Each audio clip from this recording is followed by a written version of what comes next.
Welcome to In the Studio on Davis Media Access. I'm Tim Gaffaney. Well, one of the more recent additions to the vibrant arts community in town is the Davis Repertory Theatre. Since 2021, the group has offered, in its own terms, live performances that challenge systems of power to create transformative aesthetic experiences that inspire artists and audiences to work towards a more equitable society. To tell us more about Davis Rep, we have Oona Hatton, the group's co-artistic director. Oona has been making ensemble-driven theater for more than 20 years. She was a director and dramaturge at a number of theaters in Chicago and the Bay Area before joining the faculty at San Jose State University, where she teaches solo performance, devised theater, and performance ethnography. Una's play, See You in My Dreams, an adaptation of the letters and artwork of solitary confinement survivor Jack L. Morris, premiered at the Hammer Theater in San Jose in 2019. She earned her PhD in theater and drama at Northwestern University. Welcome, Una. Thank you so much, Tim. It's great to have you here and great to have a new theater in Davis. So what is I read your mission statement, but in your own words then, or adding to that, what is Davis Rep's vision and what led you to form this group a few years ago? Yeah, well, let's see. My partner and I came to Davis for him to pursue an MFA at UC Davis in theater. We came from Chicago, where we had been doing theater for a couple decades, or maybe not 15 years or so. And so when we came to Davis, one of the things that we noticed was that there are a lot of really great theater companies, but no single company that was dedicated specifically to professional repertory theater. So that was something that we had kind of clocked and thought this would be a great thing for Davis to have.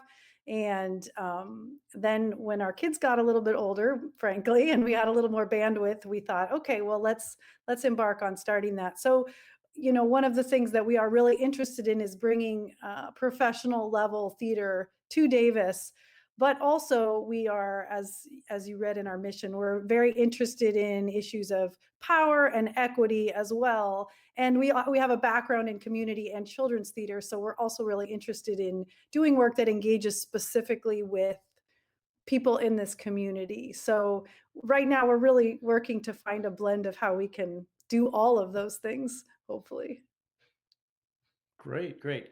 Now, in your biography, it mentions your interest in performance ethnography, and I was wondering if you could say something more about that and maybe talk about how you've incorporated that into your work so far, or will continue to incorporate that.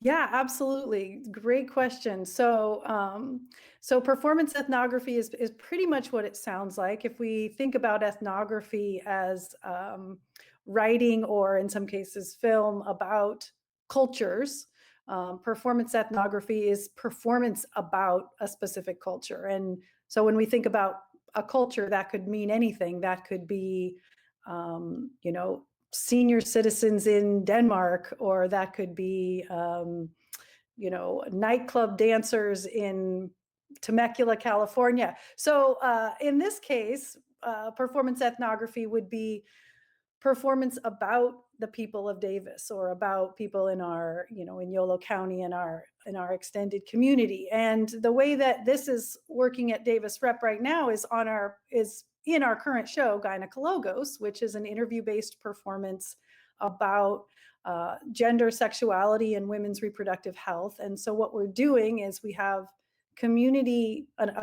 ensemble of people, some of whom are performers and some of whom are not, who are interviewing women in our community about these topics and creating a performance based on these interviews. So really the idea is that someone who watches this performance hopefully will learn something about these topics, but more importantly, they will learn about what are the concerns, the priorities, the thinking around these topics within our community. What's urgent for people? What have they experienced? What are they hoping for?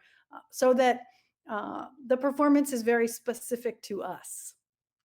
hmm So there is a connection then between performance ethnography and your mission to address questions of equity and whatnot.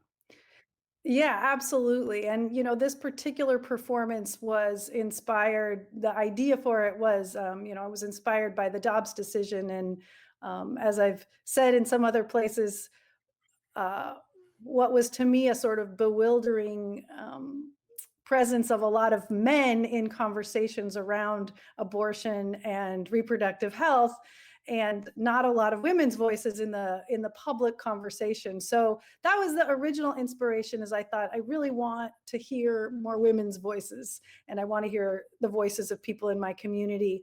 As we have developed the content for the show, it's really expanded to be around so many other concerns that women have around gender affirming care, around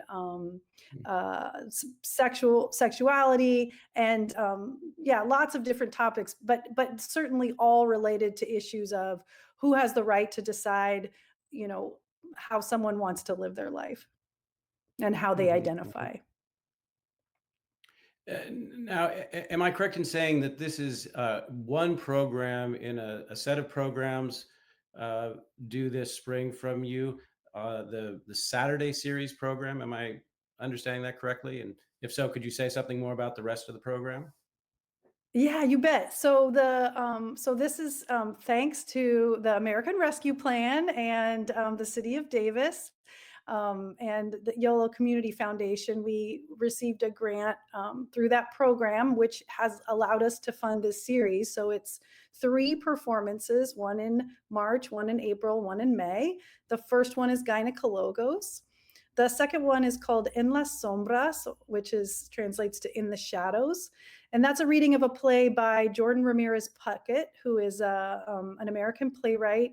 And that play was originally written around the time that families were getting separated at the border. So it's and that those kinds of activities are still going on. So it's kind of a parable about two children who are trying to get into a promised land, and they're fighting some gods to get over a wall and to save their mother. So and that play also so it's got a themes related to immigration, to family separation, but also to gender identity, as one of the characters is non-binary. And then so that's our April show. And then in May we'll be doing a play called The Wooey. The Wooey is the acronym for the Wildland Urban Interface, which is the zone where uh, where basically the forest and human settlement meet.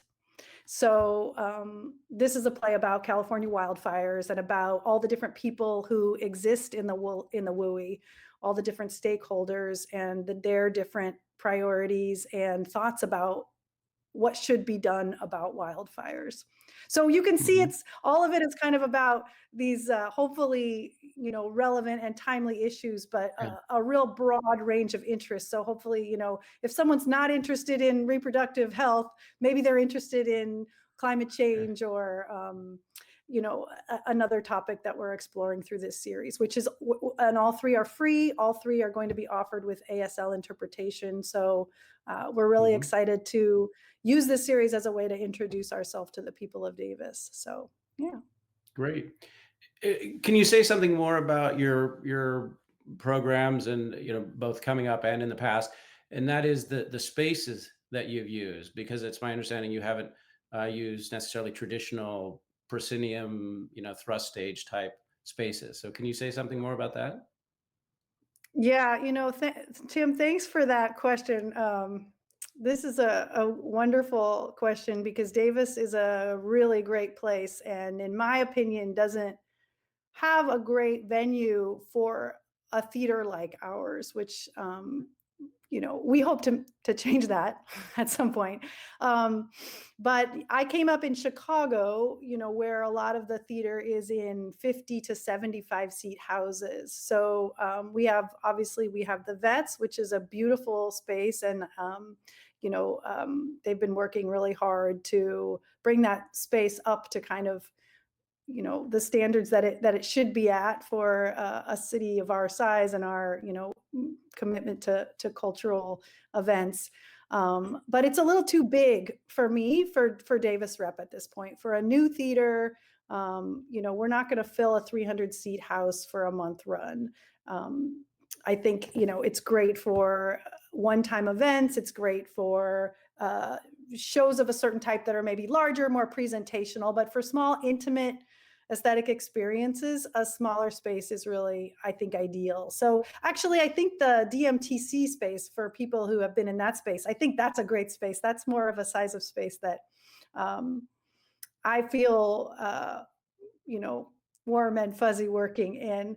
Um, but you're right. Our first live performance was at the Village Homes Amphitheater, and that was partly just a pragmatic decision because of COVID and people's concerns about um, being indoors. So, and we would be interested in doing more work outdoors. But really, what I'm looking for is a small space that's also set up to do the things that a space like the Vets can do. So that's got a professional lighting grid, a good sound system, so that people can really the artists that we bring in, the designers, can really work at the level that they're accustomed to. Great, great. Well, I wanted to ask you a question that has a potentially very long answer, and I'm going to get in trouble with my director for asking you this now, um, given our time constraint. But I wanted to hear a few thoughts from you, and that is whether, with the important changes you're making in theater, uh, whether you find any inspiration in the more traditional repertoire of American theater, or Oh yeah, I any mean, culture's theater. yeah. I'm sorry, did you wanna say more about that? No, no, no. Please. Mhm. Yeah, yeah, what a great question. Well, yeah, I mean, we're definitely at a come to Jesus moment in American theater. I think obviously with the murder of George Floyd, so many aspects of our society had a moment where they, were really forced to confront. Okay, what are the stories we're telling? How are we telling them? Who's getting to tell them? Where are we putting our resources?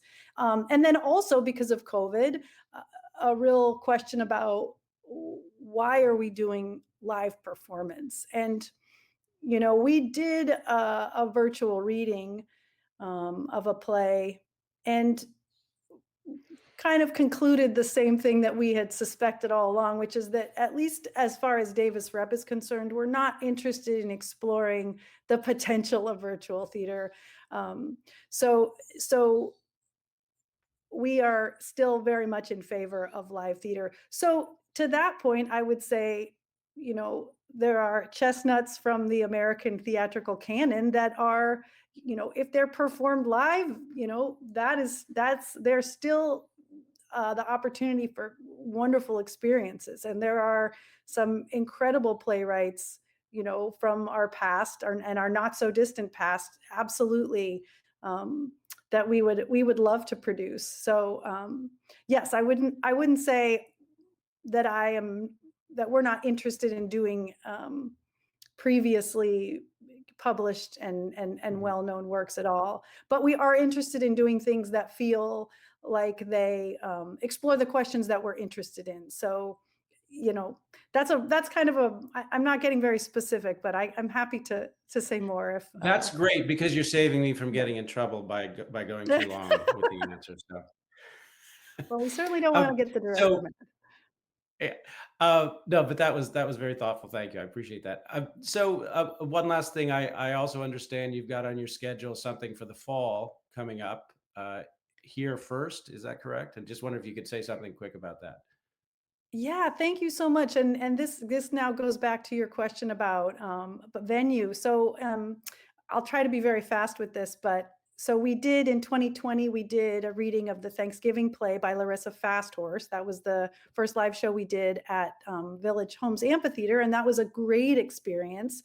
But part of our goal with that show was to explore contemporary Indigenous issues. And in retrospect, I felt like, what can we do more? How can we create something that more people can see, and B, how can we increase the participation of local Native American and Indigenous community members? And so we came up with this idea for this, what we were calling a story walk.